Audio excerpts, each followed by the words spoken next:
यूक्रेनी दारकूमत कीव पर रूस के मिसाइल और ड्रोन हमलों में हलाकतों की तादाद 30 तक जा पहुंची, जबकि 91 अफराद जख्मी हैं। यूक्रेनी हुक्काम के मुताबिक आज सुबह इमारतों के मलबे से मजीद लाशें निकाली गई हैं, जिसके बाद रूसी हमले में अमवात 30 हो गई हैं। हमले में 120 इमारतों को भारी नुकसान पहुंचा, जबकि कई इमारतें नाकाबिल रिहाइश करार दे दी गई हैं। गैर मुल्की मीडिया ने जुमेरात को होने वाली कार्रवाई को कीव पर रवां साल का सबसे तबाहकुन हमला करार दे दिया।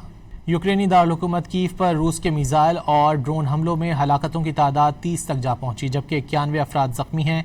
यूक्रेनी हुक्काम के मुताबिक आज सुबह इमारतों के मलबे से मजीद लाशें निकाली गई हैं, जिसके बाद रूसी हमले में अमवात 30 हो गई हैं। हमले में 120 इमारतों को भारी नुकसान पहुंचा, जबकि कई इमारतें नाकाबिल रिहाइश करार दे दी गई हैं। गैर मुल्की मीडिया ने जुमेरात को होने वाली कार्रवाई को कीव पर रवां साल का सबसे तबाहकुन हमला करार दे दिया।